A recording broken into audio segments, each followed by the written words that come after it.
கிறிஸ்துவில் பிரியமானவர்களே, ஆண்டவராக இயேசு கிறிஸ்துவின் நாமத்திலே உங்கள் யாவரையும் வாழ்த்தி ஆசிர்வதிக்கிறேன். இந்த நாளுக்கென்று தேவன் நமக்கு அருளி இருக்கும் ஜீவ வார்த்தை உபாகமத்தின் புஸ்தகம் 31 அதிகாரம் 8 வசனத்தில் இருக்கிறது. கர்த்தர் தாமே உனக்கு முன்பாக போகிறவர், அவர் உன்னோட இருப்பார், அவர் உன்னை விட்டு விலகுவதும் இல்லை, உன்னை கைவிடுவதும் இல்லை, நீ பயப்படவும் கலங்கவும் வேண்டாம் என்றார்.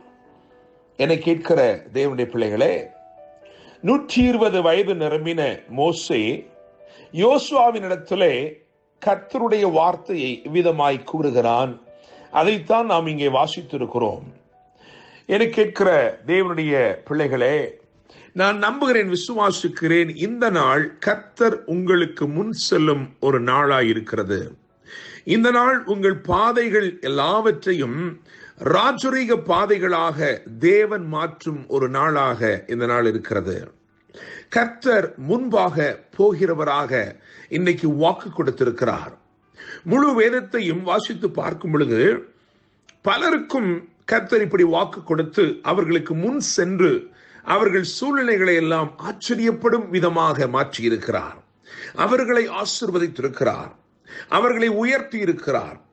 இன்றைக்கு நாம் அப்படிப்பட்ட ஒரு சில உதாரணங்களை, முன் உதாரணங்களை, ஒரு சில திருஷ்டாந்தங்களை இந்த காலை வேளையிலே தியானிக்க போகிறோம். விசேஷமாக நான் ஒரு 5 காரியங்களை மாத்திரம் வேதத்திலிருந்து சீக்கிரமாய் உங்களுக்கு பகிர்ந்து கொடுக்க விரும்புகிறேன். முதலாவதாக ஆபிரகாமின் வாழ்க்கையை எடுத்து பார்க்கும் பொழுது ஆதியாகமத்தின் புஸ்தகம் 12 அதிகாரம் 1 வசனத்திலே நான் உனக்கு காண்பிக்கும் தேசத்துக்கு போ என்று எழுதியிருக்கிறது. அப்படியே புதிய ஏற்பாட்டுக்கு வந்து அப்போஸ்தலர் 7 அதிகாரம் 3 வசனத்தை வாசிக்கும் பொழுது நான் உனக்கு காண்பிக்கும் தேசத்துக்கு வா என்று எழுதியிருக்கிறது. எனவே தேவன் இங்கே ஆபிரகாமுக்கு முன் செல்வதை பார்க்கிறோம். அவர் அவனை எந்த பாதையில் போகச் சொன்னாரோ அதிலேயே அவர் முன் சென்று அவர் அவனை வரச் சொல்லுகிறதை வேதத்திலே வாசிக்கிறோம்.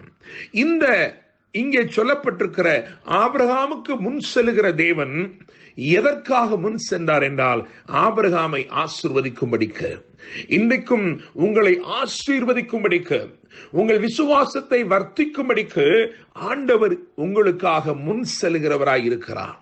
இரண்டாவதாக யோசுவாவின் புஸ்தகத்திலே யோசுவாவை குறித்து நாம் வாசிக்கிற இந்த வசனம், அதாவது உபாகமம் 31:8, அதிலேயே எழுதியிருக்கிறது, கர்த்தர் தாமே உனக்கு முன்பாக போகிறவர். என கேட்கிற தேவனுடைய பிள்ளைகளே, யோசுவாவுக்கு முன்பதாக ஆண்டவர் சென்றதை வேதம் இங்கே எழுதி வைத்திருக்கிறது. எதற்காக அவர் யோசுவாவுக்கு முன் சென்றார் என்று சொன்னால், 31 ராஜாக்களை அவன் சங்கரித்து ஜெயத்தை பெறும்படிக்கு அவனுக்கு அவர் முன் சென்றார். என கேட்கிற தேவனுடைய பிள்ளைகளே, முதலாவது உங்களை ஆசீர்வதிக்கும்படிக்கு முன் செல்லுகிற இவர் உங்களுக்கு ஜெயத்தை அருளும்படிக்கும் இந்த நாளிலே உங்களுக்கு முன் செல்கிறார்.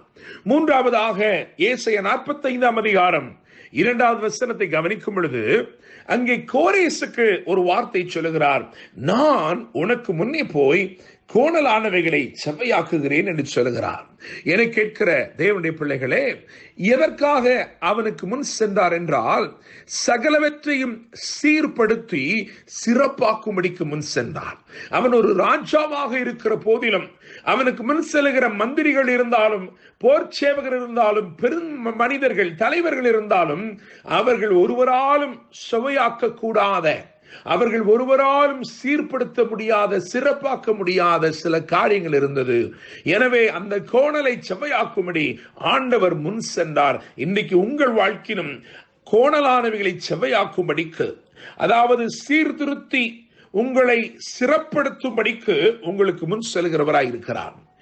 நான்காவதாக மீகா 2 அதிகாரம் 13 வசனத்திலே இஸ்ரவேலருக்கு வாக்கு கொடுக்கும் பொழுது தடைகளை நீக்கும்படி முன் செல்கிறார் என்று எழுதியிருக்கிறது. தடைகளை நீக்கி போடுகிறவராக உங்கள் வாழ்க்கையிலே என்ன தடைகள் காணப்பட்டாலும், எவ்வளவு நாட்களாய் அது தொடர்ந்திருந்தாலும், இன்றைக்கு முன் செல்கிற தேவன் அந்த தடைகளை நீக்கி போடுகிறார். தேவனுடைய பிள்ளைகளே, எனவே அவர் ஆசீர்வதிக்கும்படி முன் செல்கிறார். அவர் ஜெயத்தை அருளும்படி முன் செல்கிறார். அவர் உங்கள் பாதைகளை சீர்படுத்தி சிறப்பாக்கும்படி முன் செல்கிறார். அவர் தடைகளை நீக்கி போடும்படி முன் செல்கிறார். ஐந்தாவதாக, கடைசியாக மத்தேயு 28:7 வாசிக்கும் பொழுது, அவர் உங்களுக்கு முன்னே கலிலேயாவுக்கு போகிறார் என்று எழுதியிருக்கிறது. அதிகாரத்தை கொடுக்க, சீஷர்களுக்கு அதிகாரத்தை கொடுக்கும்படி, அவர்களை அபிஷேகிக்கும்படி ஆண்டவர் இயேசு முன் சென்றார்.